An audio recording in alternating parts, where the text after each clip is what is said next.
So we're all on this journey. It's the one thing that universally connects us, that we are here for some unknowable amount of time for ultimately an unknowable reason. And knowing that we're all together in this, and I've probably never had an original thought or feeling, has helped ease my deep existentialism a bit. I can feel into the expanse of time ahead of me and the desire to do something between now and then. To make meaning and substance of these moments is one of my driving forces every day. I don't really fear aging because every year I feel more and more in love with the part of myself that is unchanging. But one of the biggest lights of my life is sharing these now moments with the people that I love. It's what makes everything feel worth something in this unknowable universe. Love and connection feels like a miracle to me. Same as the sun rising or flowers blossoming between concrete. The last few years, people have been my home over places. And if my past self could see me now, she'd be in complete shock. Being on the other side of my years of deep isolation and sadness, I experience home as an easeful thing now, and community has become a core pillar of my life, which I never thought would be possible. It has helped me make more sense of myself, has expanded my capacity for love in a way that solitude didn't always allow me to practice. So here are some thoughts about making a home inside of yourself and inside of people. Although I have spoken about this topic at length, I still get so many questions about relating to others and finding deep intimacy with people, finding authentic connections and community. Believe it or not, there are people everywhere for you to love, and you may be blocking them off because of your own internal guiding system or negative beliefs, and maybe even holding on to past versions of yourself. I have been extremely awkward and shy for most of my life, and that's awkward as I define it. And it's a story that I have held on to, like, oh, I'm really sensitive and I don't like to go to parties and I don't drink, so I don't know how to connect with people. I attached to that story a lot of the time, to the point where I didn't ask, I wonder if there's a deeper way that I can connect with people. I wonder if there's a place I can connect with other people like me. And maybe I shouldn't go to parties to try to find deeper connections, because that obviously hasn't worked. And instead of holding on to this intense story, just being curious about what is most authentic to me. When I moved to Santa Barbara for college, the short time that I was there, I was really sad, and I was in a party town called Isla Vista. I was projecting this story onto the situation, like, oh, everyone around here just wants to drink and party and there's no way I can make friends. And leaving that place and working on my mental health, I reflected on how many people were trying to connect with me at that time that I completely overlooked. There was a girl on the bus who was like excited about doing a Zumba class with me. There was another girl I met on the beach who just wanted to work out with me, and little invitations sprinkled around my days that I was so upset with myself and who I was and my situation that I couldn't see a little blessing trying to align itself, a little light of connection. And I realized that throughout a lot of my depression, I did that, simply feeling so bad about myself. I didn't feel worthy of connection and love. So this is just a reminder, an invitation to open yourself up to actually connecting to people. And that means being energetically open. That means being receptive when people are in your sphere who are nice, or you have an intuition that maybe you want to hang out with someone, like being brave enough to ask, hey, would you want to go to the movie sometime or check out this exhibit with me? So it's all interconnected. As we're calming our nervous systems, we're freeing up more energy to fill our lives in other ways. For me, getting past this attachment to looking a certain way has really helped. And by this, I mean really satisfying my own beauty standards. I feel like for most of my life, from middle school to high school, a lot of my thoughts were around my appearance, and it took a lot of time to be obsessing over not being good enough, or how I was going to change myself, or the kind of clothing that I thought would attract the right people.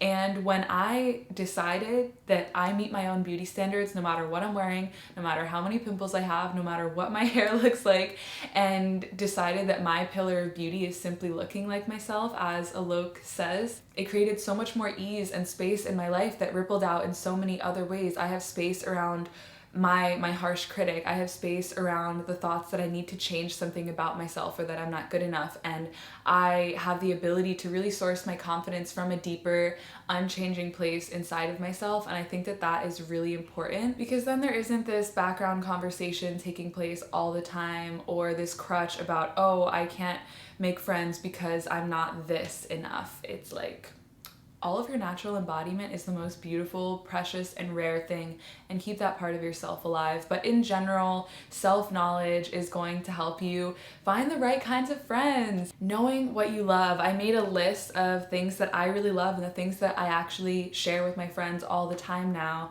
and I pretty much do everything that I do on my own, or that I was doing on my own, with my friends now. And these are some of those things. Parallel play, which is something where you're both just doing your own thing but next to each other, because I love just being productive with friends. I love to learn together. I love sun and warm rocks and nature, basking and journaling, being students of life with others. And other self-knowledge that's good to know is how to calm your nervous system, what works for you. It's good to know the belief systems that you're trying to release that may still come up, like, ooh, I'm working on unworthiness, I'm working on not feeling smart enough, I'm working on body image, and I'm healing that. It's good to actively know, because you can clearly see those thought patterns as habitual patterns and illusions rather than ultimate truths. And lastly, knowing what your boundaries are in friendships, what you allow and what doesn't feel as good.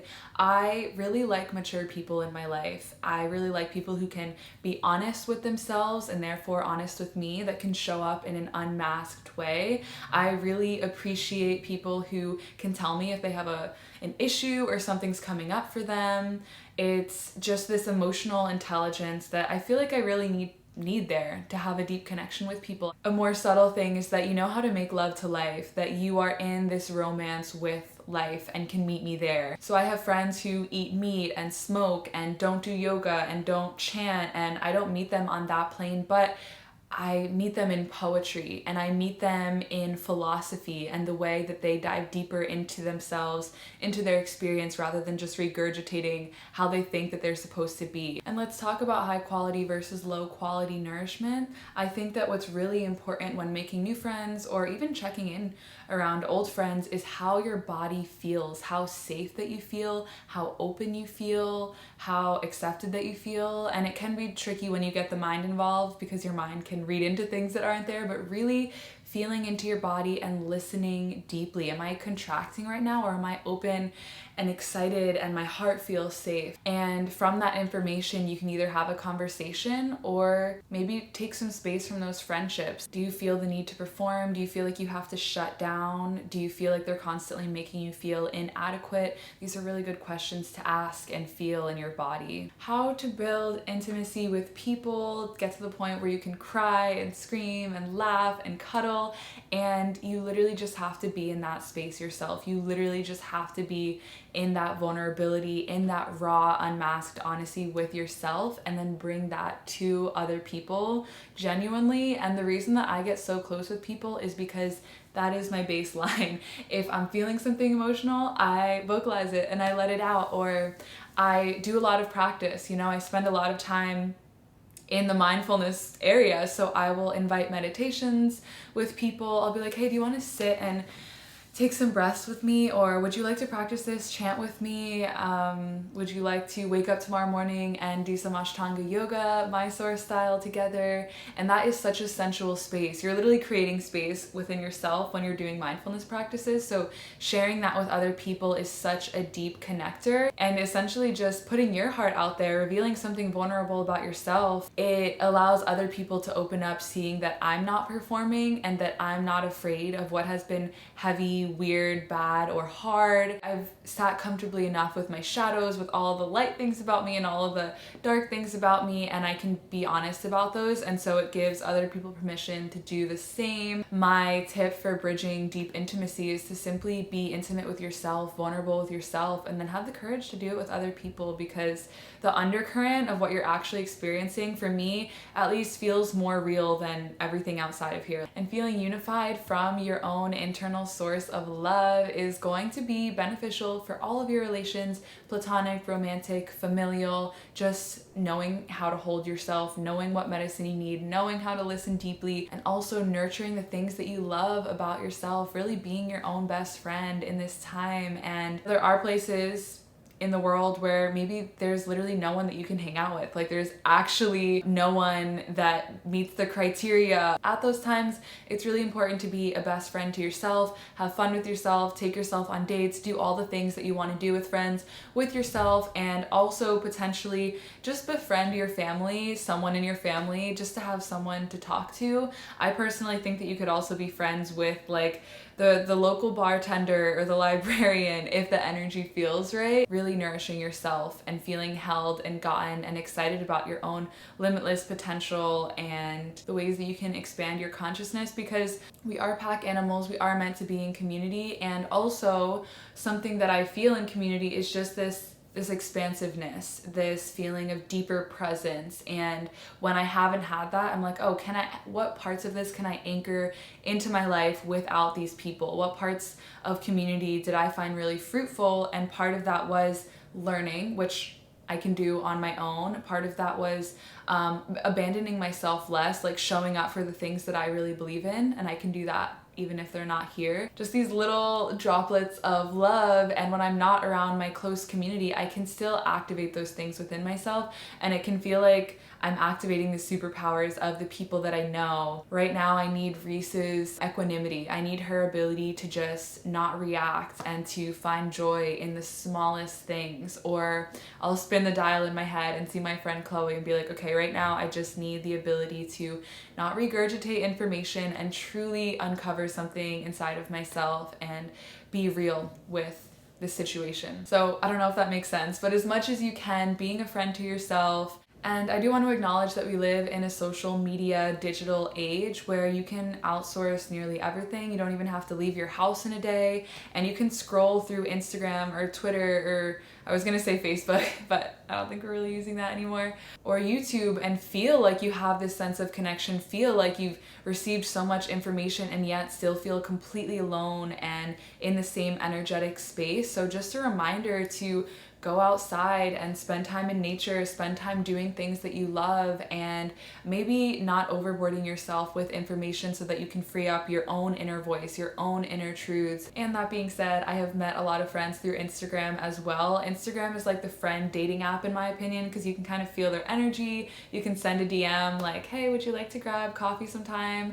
I love that book that you're reading, and if you want to talk about it, that could be really fun. Or just anything that you pick up from their social media feed, you can invite that, and there's going to be trial and error, and it might not fit, but keep going. Like either way, you're learning something about yourself. Even if you have like a 2-hour coffee date with someone and you instantly knew that the energy was off, you have more information about yourself and what you're looking for, and so you're never really losing anything, you're just learning. And also something that I want to say is, if you have a positive thought about someone, let it out. This has been a practice of mine for the past few years. If I think a compliment in my head about someone, I will vocalize it, and even if it doesn't create a friendship, you're making someone's day and you are bridging some sort of potential there. And lastly, I just wanted to talk about what you can bring to a little friend hangout, a friend date, to anchor in that intimacy and that depth and that realness that you want. So my friend Chloe actually just let me borrow these cards. These are by The And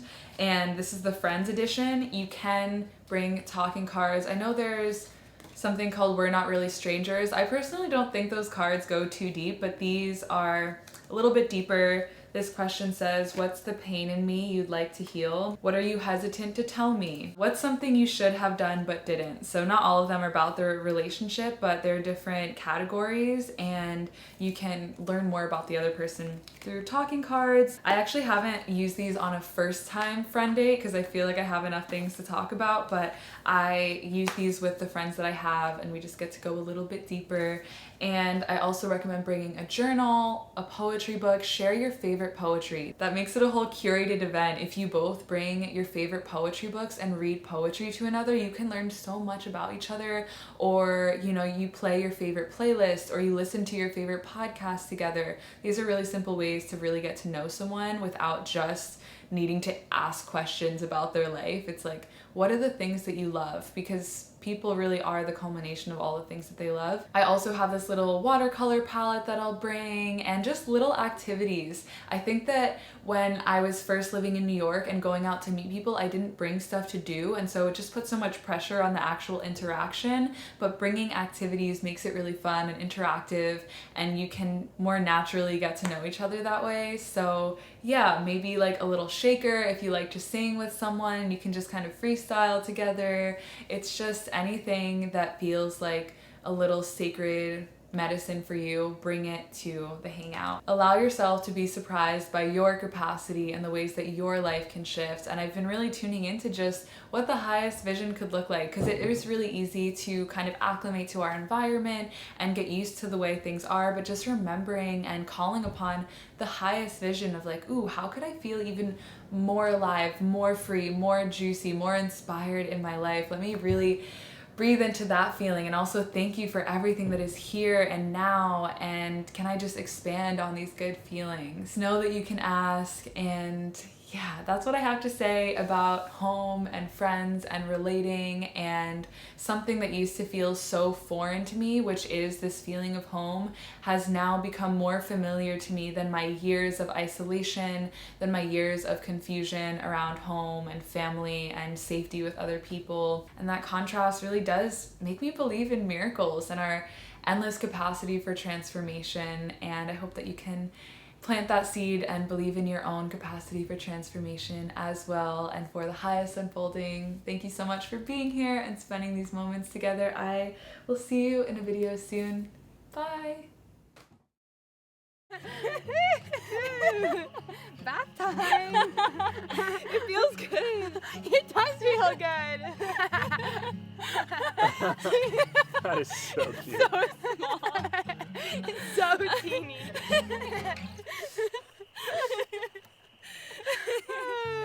It's bubbly. Wait, we need a bubbly shot.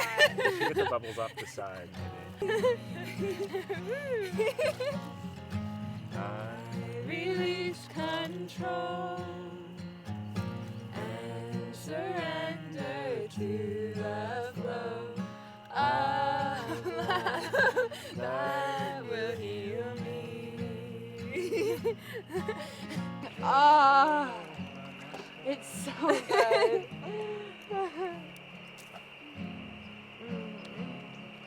Her beautiful bath. This is one of my like favorite memories ever. Just like in this bath.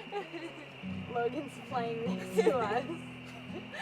Illuminated by the twinkly lights.